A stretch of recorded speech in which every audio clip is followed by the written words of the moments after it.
और ज्यादा देर चड़स से पानी का सिंचाई से प्रयोग करते थे बैलों के द्वारा। एक चमड़े का जिसमें 2-3 मन पानी आ जाए इकट्ठा ही 4 मन, और ऐसा चमड़े का तरस बनवा के और सिंचाई के लिए प्रयोग किया करते थे। तो थोड़ी ही जमीन में वो फसल बोई जाती थी।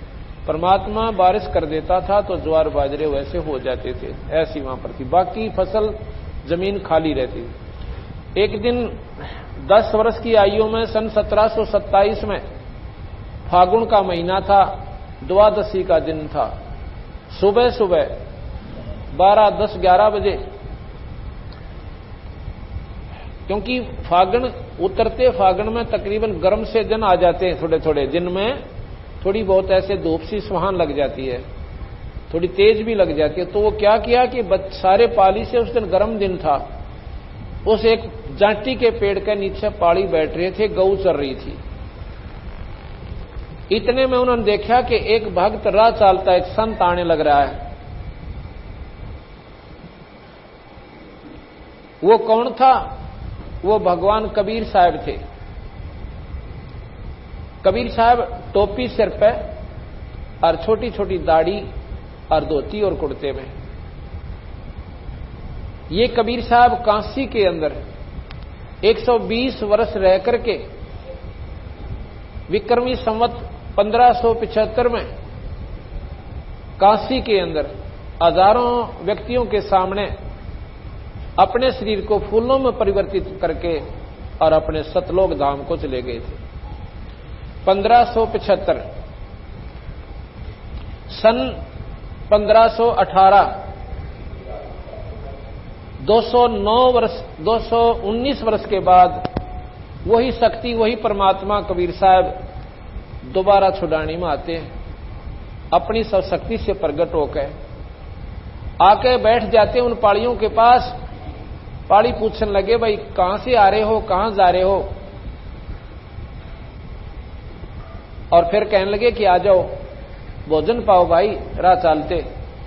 कबीर साहब कहने लगे, भाई भोजन मैं नहीं खाता, तो दूध पी ले।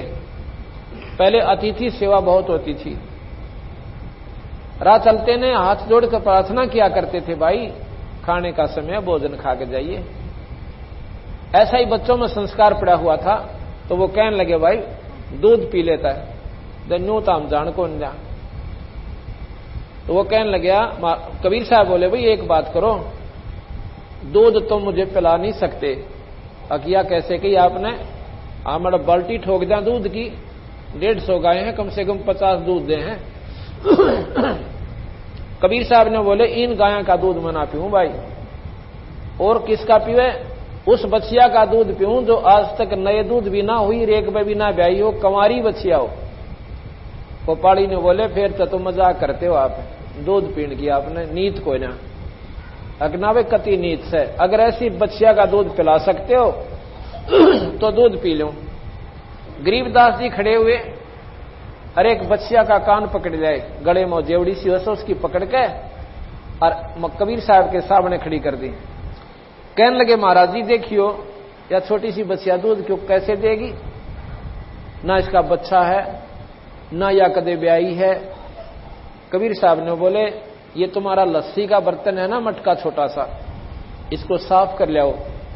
गरीबदास जी बोले, जी साफ करा दे रहा है, लस्सी हमने पी ली, रोटी लिखा, धोकर दर रखा कि लाओ रे न ठाकर, और दरिस गऊ के नीचे, बछिया के नीचे रख दिया। और कबीर साहब ने ऐसे उस गऊ के ऊपर हाथ धर दिया बछिया पे। कहते इतने लंबे लंबे थन हो गए उस गऊ बछिया के, और दूध अपने आप झरन लग गया उसमें थना में। तो बोल सतगुरुदेव की जय। जब वो बर्तन मिट्टी का छोटा सा मटका जिसने बरोला कहते हैं, जब वो भर लिया, अपने आप दूध बंद हो गया। पर वो थन जो के नो इतने लंबे रहे उसके, ये दिखाने खातिर कि गांव वाले नो ना सोचें कि उन्हें जादू जंतर कर दिया होगा। गरीबदास जी ने वो उठाया मटका, वो बर्तन छोटा सा पात्र, और साहब को दे दिया, अगलो महाराज जी पी लो। कबीर साहब ने आधा पिया, आधा कहने लगा, ले अभी पाड़ियो तुम पी लो। वो पाड़ी बोले, इस पाप के दूध ना हम ना पीवे, आया है फिर क्या काट दिया दूध। गरीबदास जी बोले, मन्ने दे जी, आपका ये अमृत हमने कद कद मिला है। मुंह लगा के वो बच्चा 10 साल का बच्चा दूध न पी गया। और पाड़ी वो सैने पाड़ी थे, उसमें बड्डे भी थे, को 20 साल का, को 50 साल का बुढ़ा भी 40 साल का गेल था। वो उठ कर उड़े तो मुंह बनाकर 2 किला बजाकर वृक्ष के नीचे बैठे, 3 किला पुरली साइड में। और गरीबदास जी और कबीर साहब वहां रह जाते हैं। कबीर साहब गरीबदास को समझाने लग गया, बेटा ये मनुष्य जन्म बार बार नहीं मिला करता, इसमें भगवान बजा करें। और देख भगवान नहीं बजेंगे तो ये गौ, ये बैल, ये गिद्दड़, ये कुत्ते, ये सुअर, ये वृक्ष, ये गंदी नाली के कीड़े, ये दुनियापन भोगनी पड़ेंगी। महाराज जी फिर ये कैसे मिटे हमारा दुख कि भगवान का भजन करना चाहिए। वो कहने लगे भगवान का भजन तो हम खूब करें।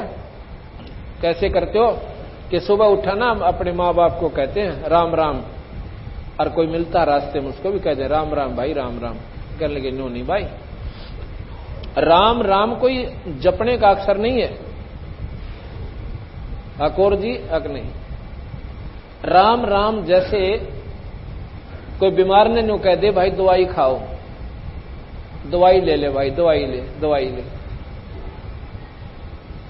अब दवाई लेने के लिए जब हम जाएंगे केमिस्ट के पास, वो पूछेगा कौन सी दवाई भाई, के बीमारी है, उसका के नाम और नाम होता है वो दवाई का। अगदिनों को करे कैसे ही है भाई। हम राम राम क्यों कहते हैं? हम ये कहते हैं कि भाई राम है जो कुछ है, बाकी ये सब नकल सौदा है। हम राम राम का क्यों कहते हैं एक दूसरे को? राम में राम भाई, एक को कहते हैं ना राम राम, तो आगे वाला क्या उत्तर देता है? राम में राम भाई, राम ही राम भाई, कि जो कुछ है राम ही है, बाकी तो नकली सौदा है। इसलिए उस परमात्मा को याद करना चाहिए। कहने लगे जी न्यू तो हम भगवान कृष्ण की, रामचंद्र जी की कोई नौमी राठम मनाते हैं, अगना इसके मनाने से भी काम ना चल है।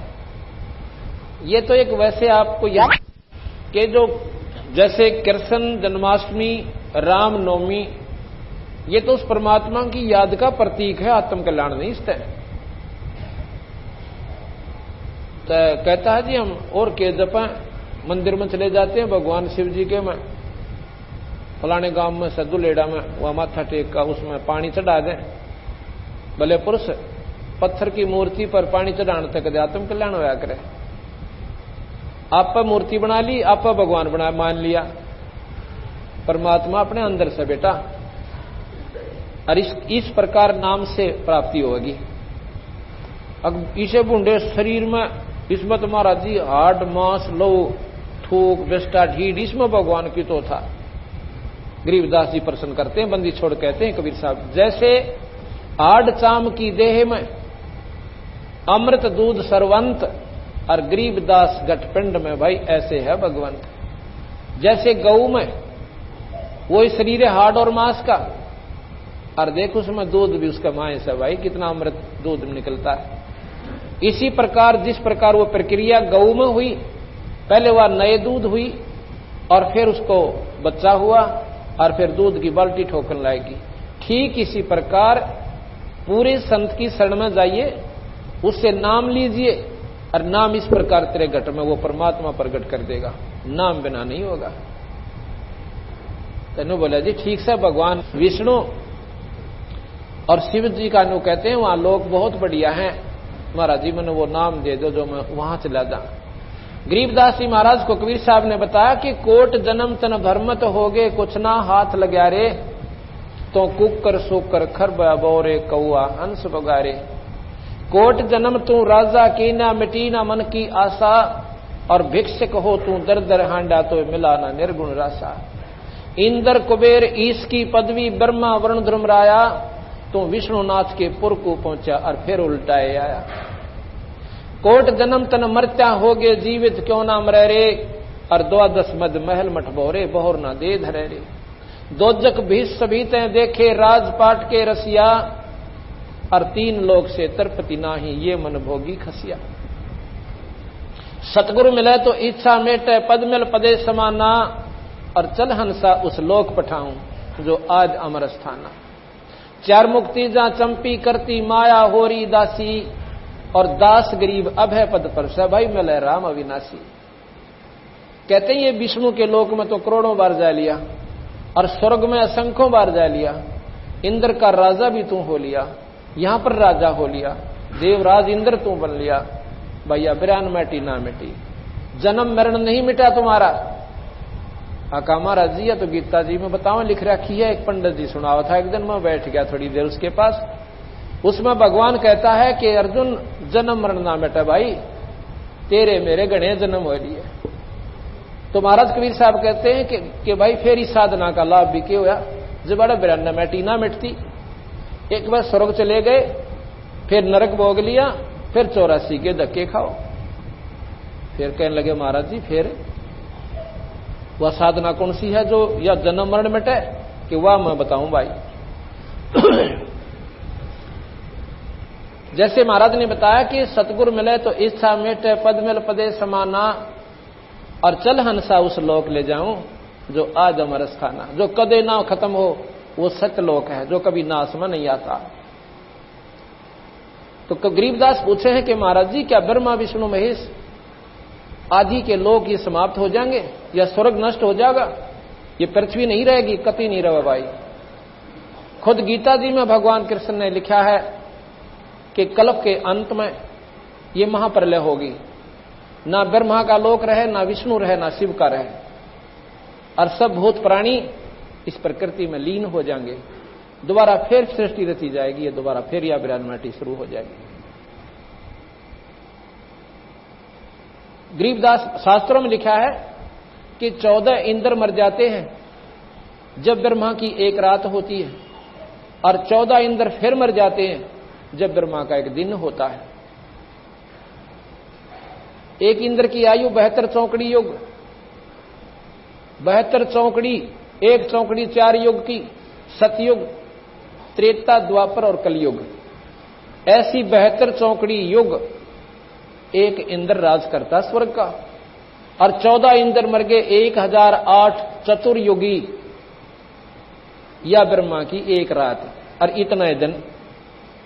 गीता जी में इसे लिखा है 1000 चतुर्युगी, गरीबदास जी ने लिखा है 1008 युगी, 1008 चतुर्युगी का दिन और इतनी ही रात। समझने के लिए बिल्कुल सत्य है। ये हो गया एक दिन रात ब्रह्मा का, और ऐसे 30 दिन, और 30 दिन से 2016 को गुणा करो, 30,000, 60,000 और 320, इतने चतुर्युग एक महीना बन गया ब्रह्मा का। और 12 से फिर गुणा करो, 12 छीक 72, ये हिसाब लाओ 7,20,000 कितने, ये एक महीना इतनी चतुर्युगी का ब्रह्मा का हुआ। अब सोचना ये गरीबदास महाराज के बताना चाहो हमारे को, ये अंधेरा हटा के। ये हो गया 1 वर्ष, और ऐसे ऐसे 100 वर्ष की आयु ब्रह्मा जी की है। अब 100 तो इसको फिर गुणा कर लो, इतने चतुर्युग ये ब्रह्मा की पूर्ण आयु है। और ब्रह्मा जी के 50 वर्ष पूरे हो चुके हैं, 51वां वर्ष चल रहा है। जब 50 पूरे हो गए तो वो 49 भी होंगे, जब 51वां चल रहा है तो 49 भी पूरे होंगे, अर्थात ब्रह्मा नाश में आवेगा। फिर लिखा है कि जब 7 ब्रह्मा मर जाते हैं, एक विष्णु की आयु की तुलना बताते हैं, जब एक विष्णु समाप्त होता है, और 7 विष्णु समाप्त हो जाते हैं जब एक रुद्र यानी शिव समाप्त होता है, शंकर जी का अंत होता है। अब कबीर साहब बताने लगे कि एती उम्र बुलंद मरेगा अंतरे, और कोई सतगुर लगे ना कान ना भेंटे संतरे। इतनी भी आयु जिनकी है वो भी नाश में आएंगे, और ब्रह्मा विष्णु महेश भी अविनाशी भगवान नहीं है, ये नाश में आएंगे। अब ये बात सोचने जोगी है, हम इनको अविनाशी भी कहते हैं। कैसे अविनाशी हैं? जैसे हमारी आयु की तुलना में ये अविनाशी हैं। जैसे सीजनल कीड़े, अब बारिश के महीने में गजाई देखी, इतनी लंबे लंबे पतले पतले कीड़े हैं, उनका सैकड़ों टांग होंस हैं, और वो एक हफ्ते में बच्चा का ढूल आ देती हैं। इतना ढेर बना लें उड़ा धरती भी ना दिखती, और 1 हफ्ते के अंदर वो सारी खत्म भी हो लेती है। अगर वो तुलना करती है कि मनुष्यों की आयु कितनी है, कि इनके 24 घंटे का एक दिन और 30 दिन का एक महीना और 12 महीने का एक वर्ष और 100 वर्ष की नहीं आयु। अब ये गणना करनी भूल जाती हो कि ये कद मरते होंगे, ये तो मरे कोई नहीं, तो अविनाशी है। पर हमने बेराम कितने का विनाशी है, हमारी भी टिकट कटेगी, चाहे 100 साल के भी होकर जाएं। इसी प्रकार हमारी तुलना उन देवताओं की आयु के सामने कीड़े मकोड़ों के समान है, लेकिन मरेंगे वो भी, नहीं तो फिर गीता जी का ज्ञान गलत हो जाता है। तो बंदी छोड़ भगवान कबीर साहब ने बताया कि 4 मुक्ति जहां चंपी करती। गरीबदास जी ने पूछा कि महाराज जी ध्रुव प्रहलाद कहते हैं वो तो पार हो गए। अगर नहीं बेटा, वो भी पार ना हुए, वो स्वर्ग में है, और कल्प के अंत में स्वर्ग नष्ट होगा। वो भक्ति जब समाप्त हो जाएगी, उनका कमाई खत्म होगी, वो ध्रुव प्रहलाद आदि भी दोबारा फिर स्मृत मंडल में नए सिरे भक्ति शुरू करेंगे, और फिर उनका सूत बैठा भक्ति का, ना बैठा कोई बड़ी बात नहीं है। फिर कहने लगा महाराज जी फिर ये तो बूंडा काम से, कद मारे कैसे सूत बैठे, अकमा बताऊं कति आसान। 4 मुक्ति, ये 4थी मुक्ति प्राप्त हंस से ब्रह्म ध्रुव और प्रहलाद कहते हैं 4 मुक्ति जहां चंपी करती माया होरी दासी, और दास गरीब अभय पद पर से वो मिले राम अविनाशी। वो परमात्मा, वो राम, वो अविनाशी भगवान मिले भाई। वो कौन है? वो सतपुरुष है, वो पूर्ण ब्रह्म है, वो सतलोक में रहता है, वो कभी नष्ट नहीं होता, और उस सतलोक से ही ये सारी सृष्टि उत्पन्न हुई। ये आपको कल सुनाएंगे सृष्टि की उत्पत्ति कैसे हुई और हम यहां क्यों दुख पाए, इसका उद्देश्य क्या था। तो गरीबदास महाराज ने बोले जी मेरा तो यह बात समझ में नहीं आती, हमने कितने सुनी नहीं है बातें जो आप बता रहे हो महाराज जी। वैसे गलत नहीं मानते हम, क्योंकि संत जब कह रहे हैं तो हमारे सामने इतनी बुद्धि नहीं है कि आपकी बात को हम अस्वीकार करें, परंतु यह बात समझ में मेरे तो आती नहीं, हमने सुनी नहीं किता। तो कहने लगे महाराज जी, गरीबदास जी कहें कि इतना बढ़िया लोक सत महाराज जी मुझे दिखा सकते हो? अग दिखा सकता हूं, पर भैया सिर दड़ की बाजी है। अग जी सिर भी आपका और यो दड़ भी आपका। और मैंने फिर कहने लगे भाई उपदेश लेना पड़ेगा बेटा, नाम लेना पड़ता, अगरीब दे दो। महाराज जी ने उपदेश दिया, कहने लगा ध्यान लगा शरीर में, अब तुझे वो सतलोक दिखाता हूं। महाराज अपनी शक्ति से कबीर साहब इस जीव आत्मा को निकाल के और ऊपरले मंडलों में ले गए। वहां का शिव का लोक दिखाया, विष्णु का लोक दिखाया, ब्रह्मा का लोक दिखाया, माता का लोक दिखाया। स्वर्ग के अंदर के हालत से प्राणियों की वहां के काम हो रहे हैं वो सारे दिखाए। गणेश का लोक दिखाया, और फिर सारे जो वहां पर नरक दिखाया, वहां जीवों की के हालत से। और फिर वो निरंजन दिखाया जो 1 लाख जीव रोज यहां पर खाता है, जिसके लिए हमारे को यहां पर नकली सांग में उड़ जाके गिर रखा है। वो निरंजन दिखाया उस 21वें ब्रह्मांड के आखिरी लोक में, वहां जाकर देखा उसका विकराल रूप। कबीर साहब की शक्ति के सामने वो निष्क्रिय हो गया। तो वहां से महाराज गरीबदास जी को सतलोक लेकर गए। सतलोक में जाकर जो सुख देखा, उन हंसों से मिले। इधर से क्या होता है कि गरीबदास महाराज का शरीर निष्क्रिय हो गया, जब समाधि लग जाती है ये शरीर मृत समान हो जाता है, ना इसमें सांस आवे। दुनिया ने सोचा कोई अनजान आदमी के खत्म हो चुका। इतनी देर में वो पाड़ी जो दूर बैठ गए थे 2-3 घंटे बाद आते हैं और कहते हैं रहो गरीब, खड़ा हो गरीबू। और गरीबदास महाराज ऐसे अपना सिद्धासन लाके अर्जियों बैठे हैं, आंखें खुली हैं और ऊपर ने ध्यान ऐसे लगा रखा, लेकिन वो आत्मा उसमें नहीं थी, वो शरीर दरिया था, रखा हुआ था। उन्होंने आके अलाया रहो, खड़ा हो भगत जी, देखा को नहीं, आसन ला के बैठ गया। जा तेरी गौ 3 घंटे घेर दी है, इब तन्ने घेरनी पड़ेगी, चौकर देता है, बेरा पटेगा। ऐसे हाथ लगाया तो वो गिर जाता है। वो रोने लग गए सारे। अब वो बाबा जी बेरा ने के पे आ गया, छोरे ताई बाण देता है, और यू तो मर गया भाई। भाग लेते हैं, 1-2 गौओं के पास रहा, वहां रहे और 2-3 गांव भगा दिए कि जल्दी ला, गांव वाले ने बुला के। और गरीबदास कह दियो गरीबू मर गया। उनने जाते ही गांव में बता दिया। गांव छोटा सा गांव होता था, पहले छोटे छोटे गांव थे, आज से 250 वर्ष पहले की बात है, 300 वर्ष पहले की। तो गांव में जाते ही सारे के सारे गांव के लोग इकट्ठे हो गए। इतने बड़े जमींदार के, और एक का लड़का वो मर गया, तो सारे गांव में करलाट मच गया। माता पिता ने सुनते बेहोश हो गए। अब गांव वाले बोले भाई कुछ ना बने, चलो लाश ने संभालो।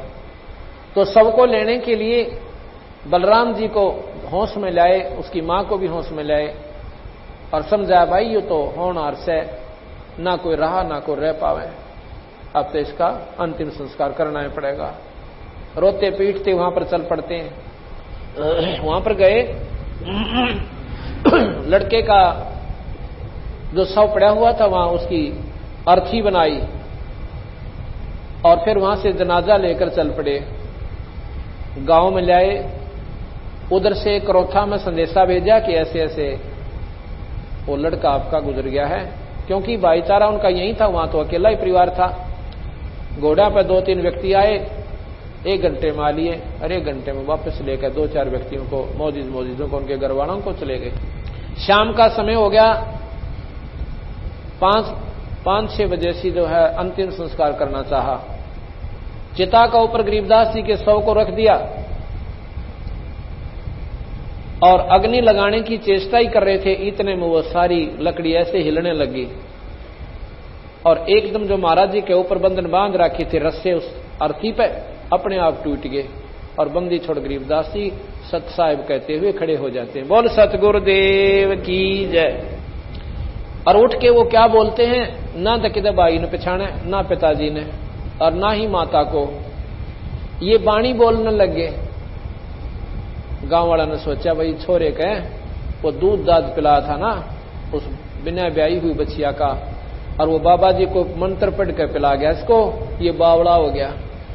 चलो भाई बावड़ा तो हो गया, पर माता पिता का सहारा तो बनाए रहेगा, इसका सहारा ये दिन काट लेंगे अपने। महाराज जी बोल रहे हैं वो परमात्मा के बारे में जानकारी, और वो के जाने अनजान आत्मा उस परमात्मा ने, और वो कहते हैं ये बावड़िया कहने लगे। जो सतगुरु महाराज ऊपर देख का वो यथार्थ स्थान हमारा, जहां से हम सारी सृष्टि आई थी, जहां से ये ब्रह्मा विष्णु महेश भी वहीं से आए थे और वहीं से ज्योत निरंजन आया था और ये 21 ब्रह्मांड वहीं से आए थे। उस सतलोक ने देख के महाराज जी पागल से हो गए।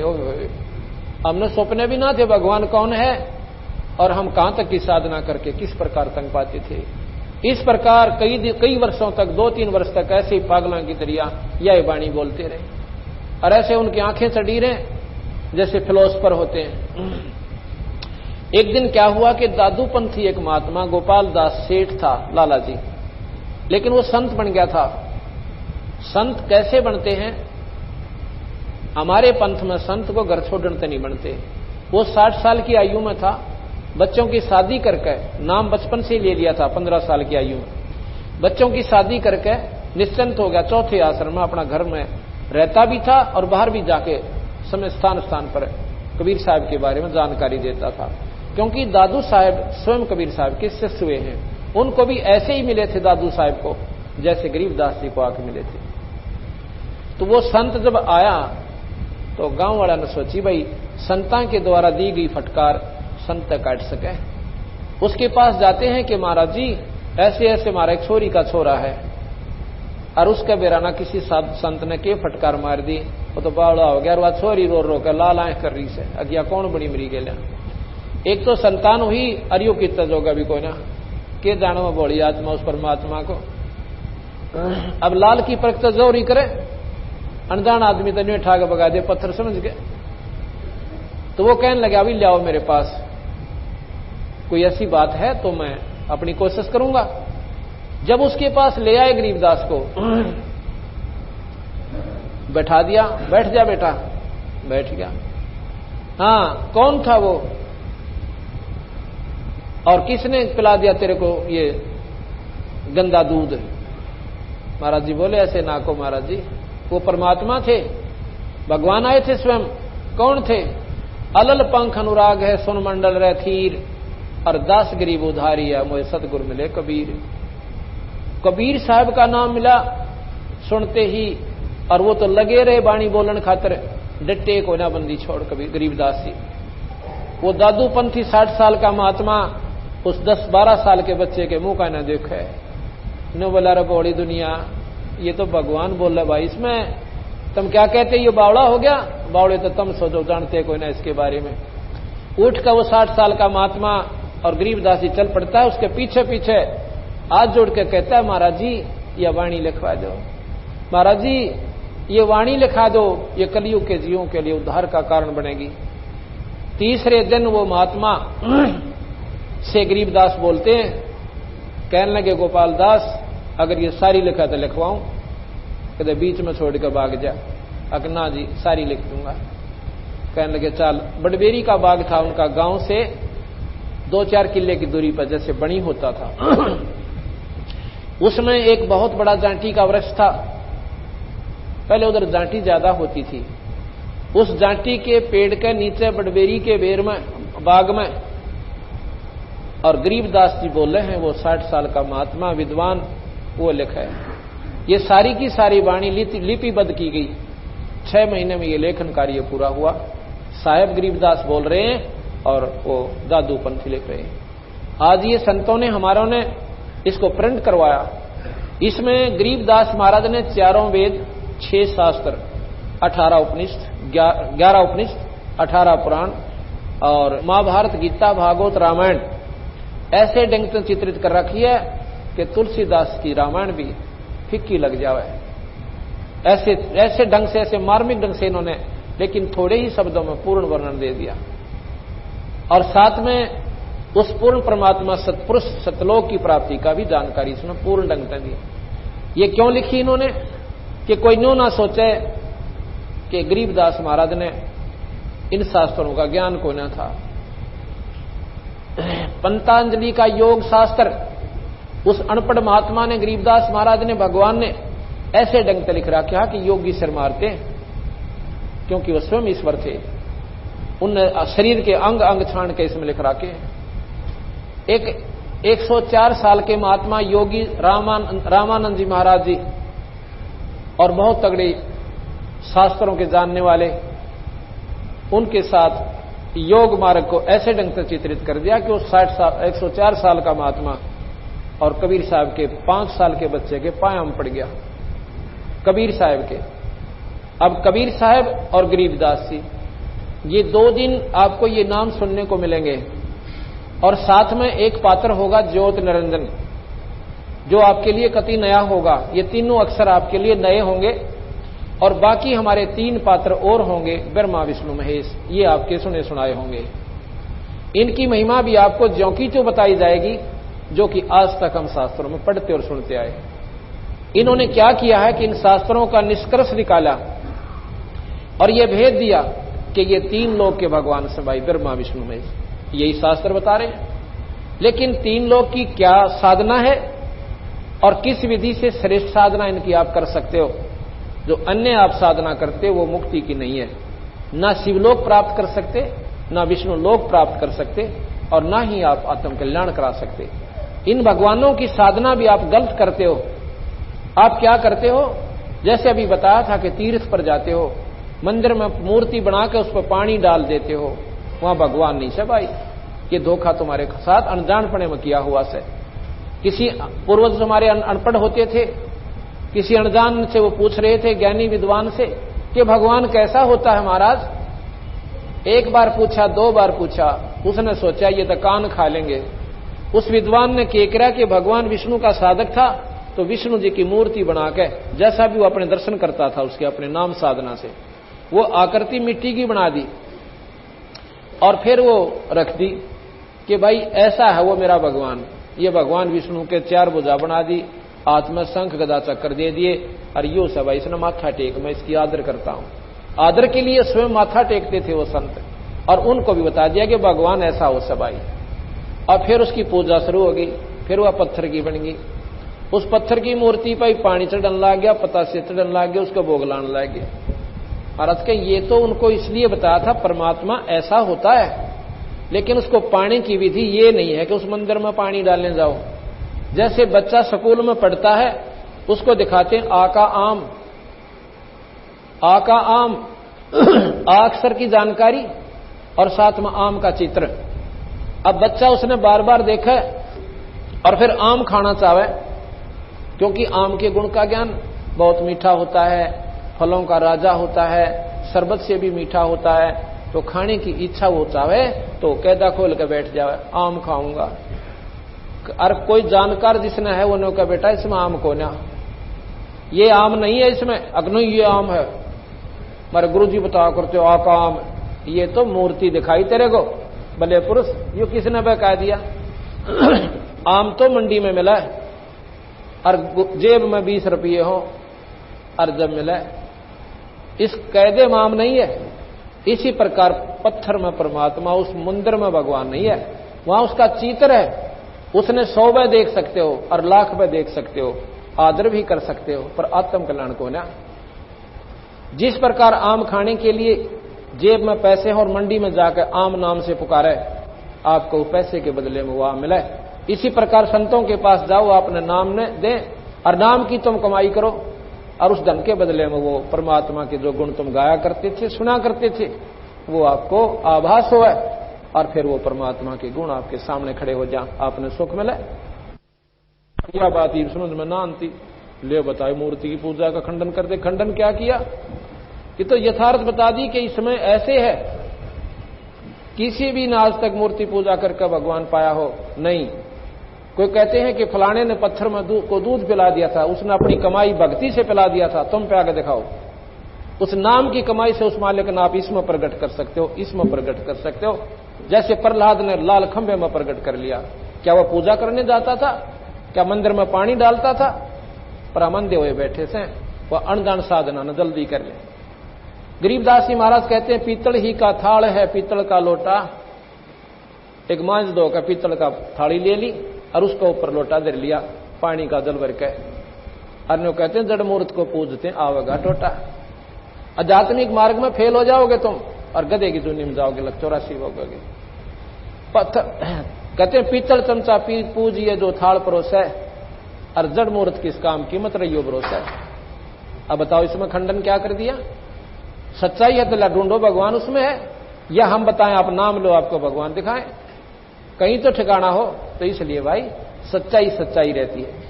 तो इस प्रकार की जानकारी गरीबदास जी महाराज ने इसमें दी है। और ये भगवानों की भी साधना करनी है, इनकी भी हम तो ठीक नहीं कर रहे। आप जाते हो कहां पर? कावड़ लेने के ताई। एक गांव में हमने स्कूल में सत्संग कर दिया और कावड़ के बारे में जैसे अभी बताऊंगा ऐसे बता दिया। जो बुद्धिजीवी थे वो तो समझ गए इस पॉइंट को बिल्कुल ज्यों की त्यों है। और एक 20-30 कावड़ियां का सरदार था, वो सर हो गया क्या नो बोला जी आपने नो किसा कह दिया भाई कावड़ लाने का कोई फायदा नहीं। फायदा तो कोई और चीज है, उसका पाप भी बताया मैंने कितना हो गया आपको, ये सोचा आपने कभी? कैसे? अब देखो क्यों लाते हो कावड़? कि हम जी अपनी कोई मनोकामना पूर्ण खातिर भाई कुछ तो कुछ उद्देश्य लेकर जाते हो। कहां जी? फिर कहां? जैसे आप गए वहां तक, यहां से लेकर वहां तक सावन के महीने में बिना गिनती के जीव हो जाते हैं, और जितने जीव तुम वहां तक मार रहे हो बेटा वो भी आपके खाते में लिखे गए, वो खाली कोई ना थे। और क्या लाए? पाइया गंगा जल 1-2 किलो ले आए हो गया आगे पाछे लटका के।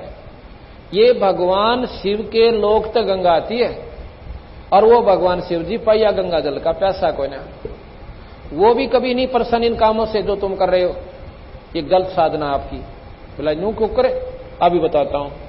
1991 में एक बार ऐसे ही सावन के महीने में बहुत तगड़ा वहां पर जमघट तो हो जाता है। जो अच्छे साधक थे भगवान शिव के, कति अटूट श्रद्धा के लोग, वो कहां जाते? नीलकंठ के दर्शन ताई, जो कि हरिद्वार से भी आगे बताते काफी ऊंचे पर, को 30-40 किलोमीटर आगे चल के और काफी पहाड़ की ऊंचाई पर भगवान शिव जी का नीलकंठ नाम से एक मंदिर बना रखा है। और वो एक पहाड़ के ऊपर स्थित है। उसके आगे काफी लंबा चौड़ा चबूतरा परिसर सा बना हुआ आंगन सा है। तो उसमें पेपर में आई थी सारी विस्तृत जानकारी। और उस समय हम 1988 से मैंने ये बंदी छोड़ का मार्ग ले लिया था। पहले हम भी यही साधना करते थे। उस पेपर ने सुनकर आंखें तासु बंद नहीं हुए हमारे। दुनिया तो सिर्फ न सोचती होगी भाई बड़ी माड़ी बनी, लेकिन हमने पता चला कि वो अनजान साधक थे। क्या हुआ कि सारी रात वो भगवान की शिव की साधना करते रहे, उनकी आरती गाते रहे, और ठीक सुबह 3-4 बजे सी क्या कहते हैं कि वो मंदिर नीलकंठ ही गिर गया, वो पहाड़ टूट गया। क्यों? क्या हुआ कि उस पहाड़ के ऊपर स्थित था, उस पहाड़ के साथ में पानी झरने का बह कर निकलता रहा। किसी ने पता चला को नहीं, नीचे से उसने कति खोखला कर दिया, और वो कुछ ऐसा झटका सा लगा कि वो पहाड़ भी और नीलकंठ का मंदिर भी कहते हैं वहां गिर गया, टूट गया। वो सारे शिव के साधक कहते हैं कम से कम 1500-1600 आदमी तो उड़े मर गए। उसी पर इतना बुरा हाल कहर हुआ था, उसमें देखा भी नहीं जाता, अखबार देखने भी दिल नहीं कर रहा था, इतना कालजा कांपा था। बाकी जो बचे खुचे वो वहां से भाग लिए तो ऊपर गिर लिए, नो सीधे कलेन सरक गए कि पहाड़ भी कहीं गिर टूट गया, कदे उरे ना खिसका हुआ। तो नीचे ने लक्ष्मण झूला ये पुल बने हुए हैं, इनकी तरफ न थलस गए, कुछ उरले पुल का नहीं, कुछ दूसरे, क्यों रास्ते वहीं थे दो। तो इधर के लोग में भगदड़ मच गई कि जल्दी से पार हो जावा, कहीं ये पहाड़ उरे ना खिसका हुआ। जो भाग रहे थे उन्हें देखकर और भाग लिए। क्यों भाग लिए? कि पहाड़ टूट गया, पहाड़ टूट गया भाई, कति घना नाश हो गया, अनर्थ हो गया, वहां तो बहुत दुनिया मर गई। भाग लिए जी। उधर से लोग सुबह 6-7 बजे न्योन तक निकलने लग रहे, 6 बजे से। तो वो पुल पे इधर से भागने वालों की भगदड़, न्योन से आने वालों की जनसंख्या, वो समूह बीच में जा कट गया। इधर वाले से पूछे रहे क्या हो गया, क्यों भाग रहे? सो वो कहते हैं पहाड़ टूट गया। पिछले बताता है, अगला सुना रहा क्या हो गया, पहाड़ टूट गया। अगले ने सुन गया कि वो पुल टूट गया। भाई जब इतनी भगदड़ यहां मच रही है, इस सब कोई गड़बड़ हो रही है, तो आगे नोन वाला ने सुन गया कि पुल टूट गया। वो इधर भागने की सोचे कि तुम बीच में आगे ना नोन जान दोगे ना इधर जाने दोगे, और वो इधर भाग रहे हैं, बीच में फंस गए और इतना जोर लगा रहे हैं कोई इधर कोई इधर। कहते हैं उसमें लिखा था सैकड़ों व्यक्ति बूढ़े और बालक तक नीचे कुचल दिए, 100 आदमी तक नीचे दबकर मर गए, उठे नहीं गए उनसे। बाकी जब वो कति जाम लाग गया तो बीच में सुनने वालों ने सुन लिया कि पुल टूट गया। कहते हैं सैकड़ों आदमी गंगा में दांक मार गए कि ये न्यों का न्यों पड़ेगा और हम तोड़े मरेंगे बीच में दबकर, कि मैं हो सकता आत्मा मार के बची जाऊं। ये पूर्ण विस्तृत जानकारी उस पेपर में आई थी।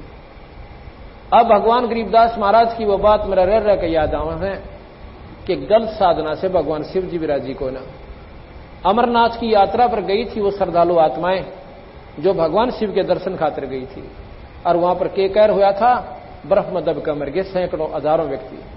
अगर भगवान शिव इन साधना से राजी हो, क्या इस कहर ने टाल नहीं सकता? तो इसलिए भाई यह गलत साधना आप करते हो, परमात्मा कति राजी नहीं से। ना किसी शास्त्र में, गीता जी में भगवान कृष्ण कहता है ये मनमुखी साधना तुम्हें सत्यानाश का कारण बनेगी।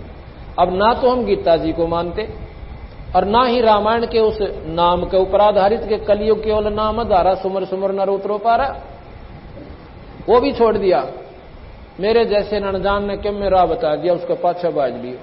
फिर देखा देखी, कहां जाते हो?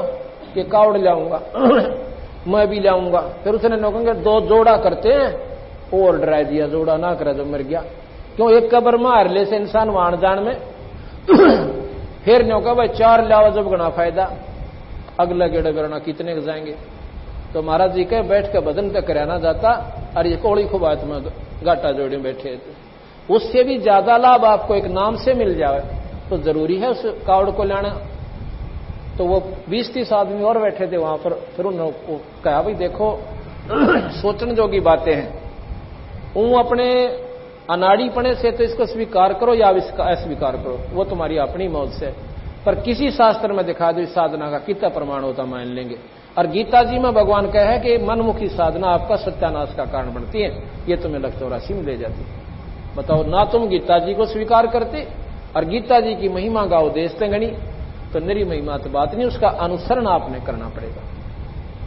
तो इसलिए बंदी छोड़ भगवान गरीबदास महाराज ने ये जानकारी देने के लिए ये इतने बड़े ग्रंथ साहब की रचना करनी पड़ी। कति अनपढ़ और इसमें विद्वान फेल हो जाते हैं उनकी वाणी के सामने। सभी शास्त्रों का ऐसा निचोड़ काट दिया, उनको कति सुचारू कर दिया जैसे विष्णु पुराण में लिख रखा है कि विष्णु जी सृष्टि के बनाने वाले हैं, रचना करने वाले, और इन्होंने शिव और ब्रह्मा की उत्पत्ति की। ये शिव पुराण मेरे पास रखा, किसी ने पढ़नी हो तो विष्णु पुराण पढ़ लेना। और फिर विष्णु और कहते हैं ब्रह्मा और शिव की उत्पत्ति स्वयं भगवान विष्णु ने की अपने सहयोग वास्ते। विष्णु पुराण में लिखा है कि विष्णु शिव जी जो है सब देवन पति देव है और सारी सृष्टि का रचने वाला यही है, और ब्रह्मा और विष्णु इन्होंने ही बनाए हैं। ब्रह्मा पुराण में लिखा कि ये प्रजापिता है और शिव और ब्रह्मा विष्णु इन्होंने ही बनाए हैं। शक्ति पुराण में लिखा है कि ये जगत जननी है, ये जगदम्बा है, ये तीनों देवताओं की मां है, ब्रह्मा विष्णु महेश की ये माता है, और यही सारी सृष्टि की रचने वाली है। अब गरीबदास जी महाराज कहते हैं भाई जब शास्त्र तो हैं सारे और उनका लेखक भी एक ही है, व्यास जी ही गीता जी का लेखक, व्यास जी ही 18 पुराणों का लेखक, और सुख सागर आदि का ये व्यास जी ही लेखक है। अब गरीबदास महाराज ने सारे शास्त्रों को एक ऐसे मोड़ पर लाकर धर दिया। एक ऐसी कहानी हम आपको कल सुनाएंगे जिसमें ये सारे के सारे शास्त्र अपने आप सुलझ जाते हैं। ना ब्रह्मा बड़ा रहे, ना विष्णु छोटा रहे, ना शिव में कोई कमी पावे। उसकी एक ऐसी विधि भी तो उन्होंने बताई है, जब हमने उस मूल का बेड़ा पाटेगा जब पता चलेगा ये कौन शक्ति है और कहां से उत्पत्ति हुई और क्या ये इनके काम है और कैसे ये हमें लाभ देते हैं। तो वो सृष्टि रचना हम आपको कल सुनाएंगे। सबसे पहले कल सृष्टि रचना शुरू होगी और उसमें पूरा विवरण दिया जाएगा। आज आपको सत्संग के माध्यम से और आदि पुराण गरीबदास महाराज जी का शुरू कर रहे हैं। इसमें रामायण भी, महाभारत भी और शिव पुराण भी, बहुत कुछ आपको सुनने मिलेगा और बहुत आनंद आएगा। अभी 10-15 मिनट के बाद आज रेस्ट करेंगे, पहले सुनिए। आदि पुराण। ग्रीव नमो नमो सतपुरुष को, नमस्कार गुरु कीन, शुर नर मुनि जन साधुआ, संतों सर्वस दीन। ओंकार अपार समूलम, नाद बेंद बिन है अस्थूलम, सतपुरुष को सिरजी माया, शब्द स्वरूपी रूप बनाया। सतपुरुष ने माया बनाई, सतपुरुष ने या शेरा वाली माता की उत्पत्ति की। सतपुरुष को सिरजी माया, शब्द स्वरूपी रूप बनाया। इस माई का शब्द से रचना की सतपुरुष ने। ये तो मोटी मोटी सी बता रहा हूं आपको। संख लोचनी संख ज्ञाना, आज अनादि पुरुष का जाना। मन से सिरजी मनसा नारी, उपजी माया आदि कुमारी। अबला सुंदरी नार नरेसा, भंगले गनाद नहीं परवेशा। परानंदनी मूला माया, दारुण देवी सिरजी राया। मूल उचार होत तिस माही, सर्वकला समर्थ पद जाई साई। पिंगुल बैन नैन पद नेहा, सुनियो पिता सतपुरुष विदेहा। कौन काज कीनी मोय अंगा, कहो पिता मोह निज पर संगा।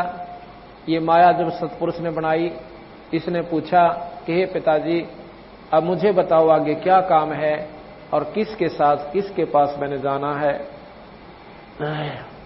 कौन काज की न्यामोय अंगा, किस लिए मुझे बनाया, मेरा शरीर आपने किस लिए बनाया पिताजी।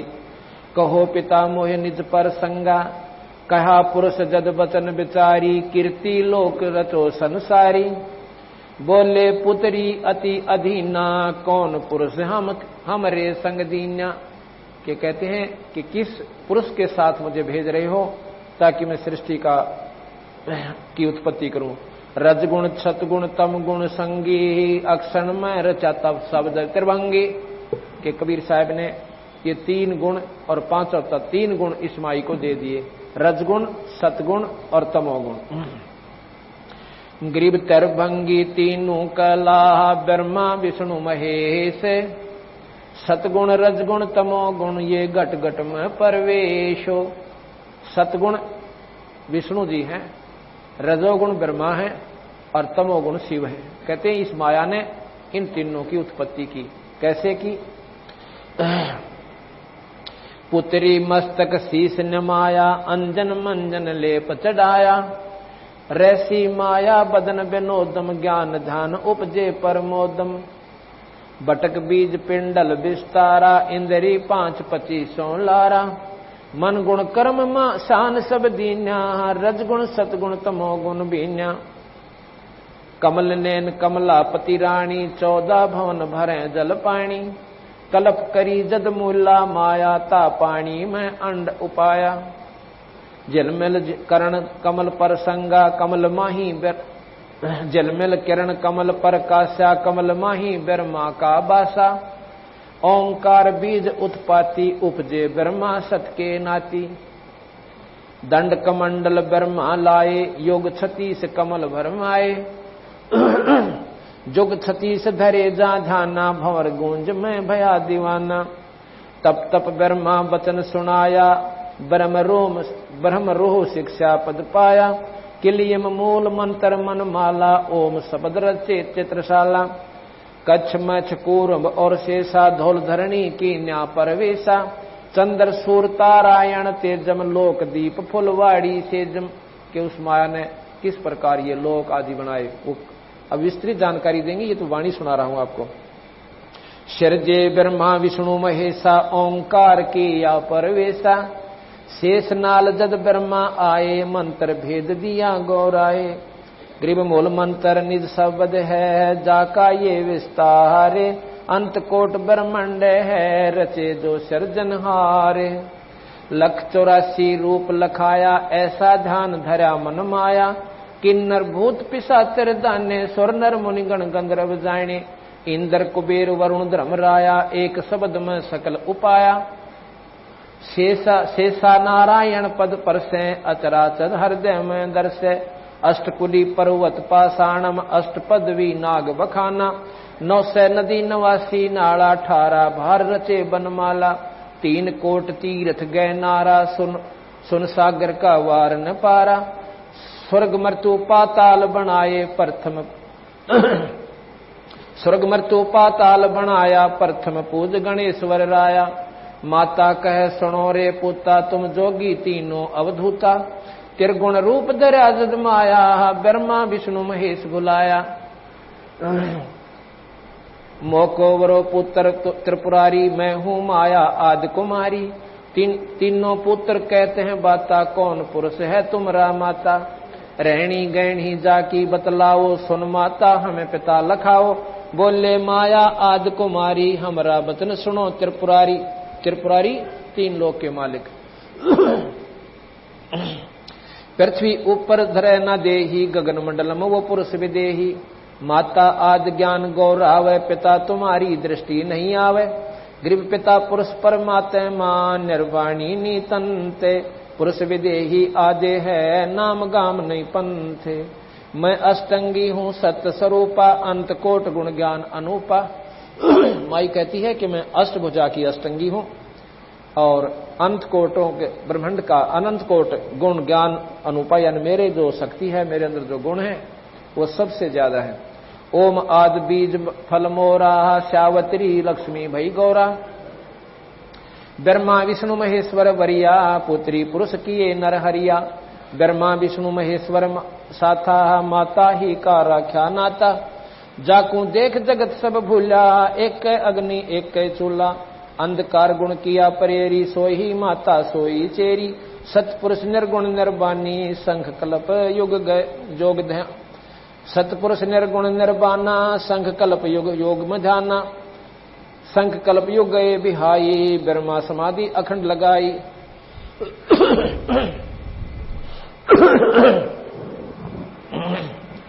ग्रीव सूक्ष्म साक्षी भूते है, जाका ये विस्तारे, बटक बीज की मांड में साहेब पुरुष हमारे, मन माया से नौतत होई, अपना बोया लुणे सब कोई, इंद्री 5 3 गुण तीरा, अष्टंगी का बना शरीरा, नौतत का सब नाच नचावे, ब्रह्म बीज ब्रह्म बीज मिलन ना पावे, साक्षी भूत संगीत सयाणा, डोरी हंस बंध्या गल प्राणा। जीव जन्म झां ले अवतारा, साक्षी भूत होवे ना न्यारा, अकल अजन्मा दृष्ट न मुष्टि ही, जाका रूप लखाऊं गुस्ती। जाके चरण से स्नित सेवे, मांड मंडी को पल में खेवे, अवगत बंका रूप मुरारी ही, ब्रह्मा विष्णु उठावे जारी। शिव जाकू प्रणाम परेख, साक्षी भूत और ना देखे, 14 कोट भवन के माई, साक्षी रूप रहते है ठाई। अब गरीबदास जी महाराज कह रहे हैं कि वो परमात्मा बताऊंगा कि जिसके आगे ब्रह्मा विष्णु महेश भी हाथ जोड़े खड़े रहते हैं, जिसका ये स्वयं ध्यान लगाते हैं। भगवान शिव आप देखते हो साधना कर रहे हैं। किसकी साधना करते हैं? हम सुना करते थे कि भगवान विष्णु की साधना करते हैं। ये तो तीनों इक्विवेलेंट पावर है, इसकी साधना क्या करेंगे? तीन लोग के भगवान, तीनों की एक सी शक्ति, एक महकमे का फर्क है। जैसे 3 मंत्री होते हैं, एक को होम मिनिस्टर बना दिया, उसकी वैल्यू ज्यादा, उसकी पूजा ज्यादा हो जाएगी। बाकी मंत्री वो भी हैं, उनका डिपार्टमेंट ठीक हो ना, इसलिए उनकी पूजा घाट।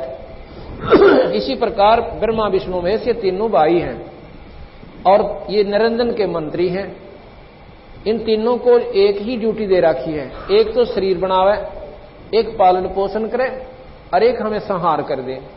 जो पालन पोषण करे, हमारी सुख सुविधा दे, वो हमने ज्यादा प्यारा, उसकी महिमा आप पर बढ़ेगी। इसलिए महाराज कहते हैं इनमें फर्क हो ना, तीनों में सिर्फ महकमे का अंतर है। इसलिए ब्रह्मा कौन पूजा है? विष्णु पूजा, भाई हमारी रोटी रोजी का सारा प्रबंध इससे के हाथ में है। तो इसलिए शिव जी को भी पूजते हैं, क्योंकि डर लागे यू मार ना दे। और साथ में यह है कि इनके पास रिद्धि सिद्धियां हैं, ये माया दे सकते हैं। जैसे रावण ने भगवान शिव की साधना करी और सिर काट कर चढ़ा दिए, लंका मांगी सोने की, लंका दे दी, पर वह दुर्गति ना मिटती। वो दुर्गति मिटाने का मंत्र को न्यारा से, जिसमें माया भी मिले पर विधिवत और सद्बुद्धि के साथ, और फिर सदुपयोग की जाओगा। वो उसने दुरुपयोग किया उस माया का। माया कोई धन नहीं है, अकेला धन माया नहीं होती। ज्यादा बच्चों का हो जाना भी माया होती है। ये शरीर भी माया है, राज भी माया है, और ये सब कुछ माया ही माया है। इस प्रकार महाराज ने जब इस बात का हमें सारा भेद दिया,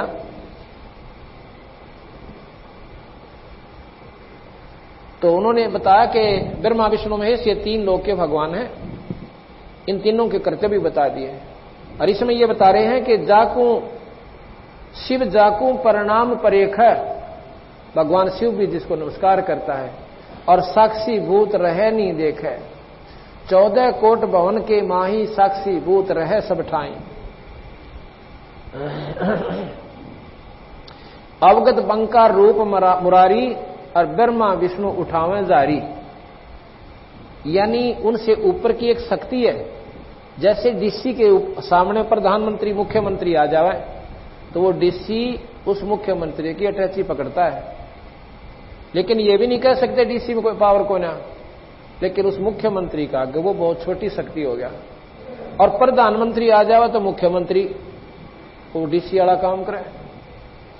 इसी प्रकार ये 3 लोक के परमात्मा ब्रह्मा विष्णु महेश, 21 ब्रह्मांड का मालिक है ज्योत निरंजन, जिसको वेदों ने ब्रह्म की संज्ञा दी है।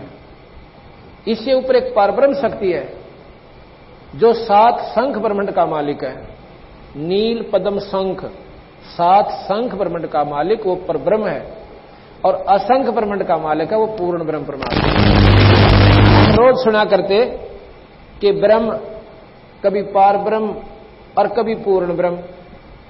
हम हार के क्या करते, ये विष्णु जी ब्रह्म, ये पूर्ण ब्रह्म और ये पार ब्रह्म। नहीं, महाराज गरीबदास जी कहते ऐसा नहीं, तुम्हारे सुनन और समझन में फर्क है। डीसी कहो एक तरफ से तो, और डीसी ने नो को यू है मुख्यमंत्री, और फिर को यही प्रधानमंत्री। भाई फिर तुमने ज्ञान को नहीं, या तो डीसी कहो इसको, या फिर इसने प्रधानमंत्री ये कह लो। हम जब भी मान लिया तुम एक वाणी तो बोलो। अब 3 लोक के भगवान कहो, और फिर नो के सर्वलोकों के यही भगवानों को करो। भाई सर्वलोकों का और परमात्मा, जिसमें गीता जी में स्वयं भगवान कहते हैं कि अर्जुन उस परम पिता परमात्मा का जहां अंदर जिससे सारी सृष्टि और सब जीव उत्पन्न हुए, और उसकी साधना स्वाभाविक मंत्र जाप करके और आप उस लोक में चले जाओगे, फिर मरण को ना हो। उस लोक में उस परमात्मा का, और फिर आप उस परम धाम को प्राप्त होगे, उस सतलोक को प्राप्त होगे।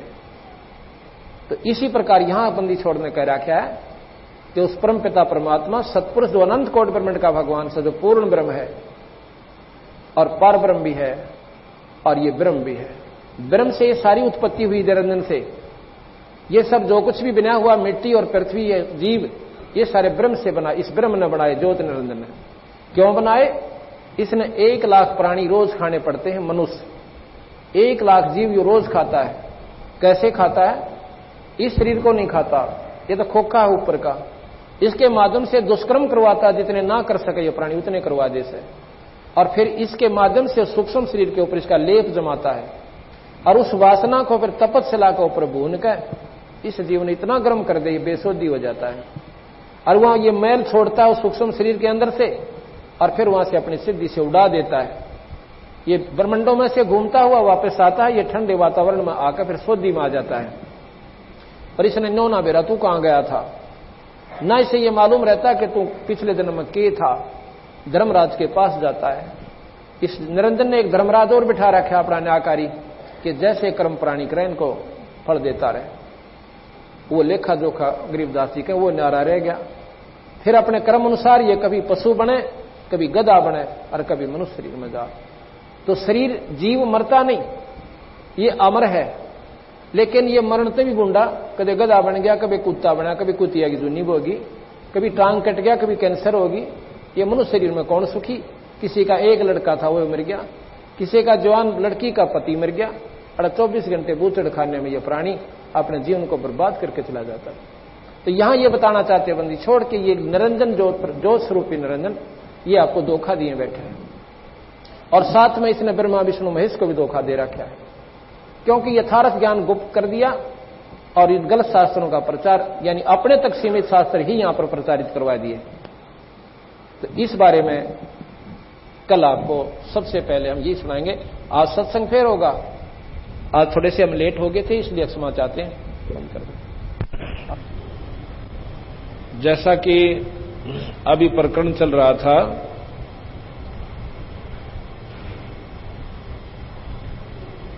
कि पूर्ण ब्रह्म परमात्मा अनंत कोटि ब्रह्मांड के भगवान सत्पुरुष हैं, उनके बारे में गरीबदास जी महाराज ने आंखों देखा और अपनी आत्मानुभूति के आधार पर ये सारे ग्रंथ साहिब की रचना की। वही वाणी में आपको सुना रहा था।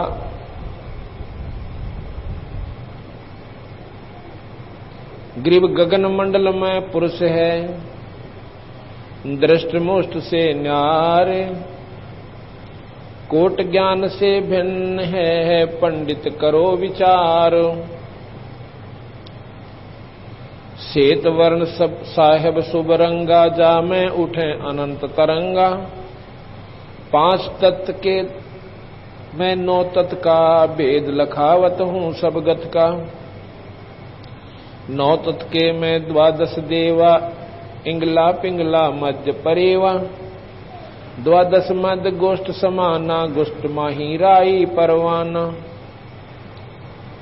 मृत्युलोक मूर्ति मैं मनता, हरदम खेल फाग बसंता। मात पिता ना जननी जाया, सो अनुभूत पुरुष हम पाया। बंदी छोड़ भगवान कहते हैं वो सत्पुरुष, वो परमात्मा जिसका सफेद ही रंग है और सफेद ही वहां का श्वेत सतलोक है, वो परमात्मा हमें प्राप्त हुआ गुरुदेव की कृपा से। ग्रीव अकल विहंगम रूप है, साहेब समर्थ आप। पिंड ब्रह्मंड में रम रहा, जाका जप ले जाप।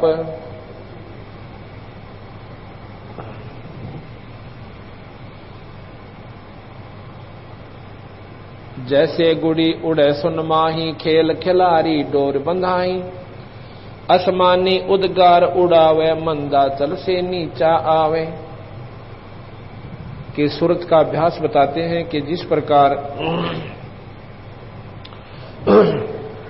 पतंग उड़ाया जाता है और पतंग ऊपर चला जाता है किस आधार पर, एक डोरी से, इस प्रकार वो डोरी उसको उड़ा भी रही है और विधिवत चला भी रही है। अगर वो डोरी ना रहे तो वो पतंग ना जाने कित का कित जाग रहे हैं। इसी प्रकार बंदी छोड़ भगवान कहते हैं कि गुरु से उपदेश लेकर उस नाम से जुड़ा हुआ अभ्यासी अभ्यास करता है तो अपने यथास्थान पर उस नाम की डोरी के अनुसार इसकी वो समाधि यथास्थान पर चली जाएगी।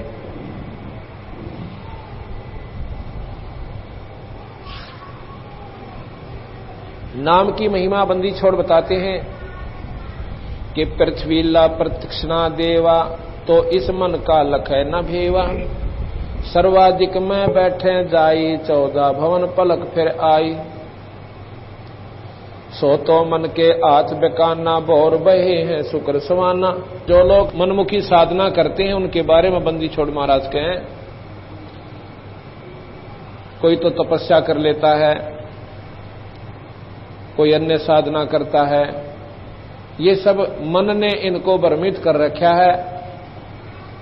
कभी स्वर्ग में चले जाते हैं, जैसे सुखदेव जैसे योगी अपनी साधना करके और स्वर्ग चले जाते थे और स्वर्ग से फिर वापस आ जाते थे।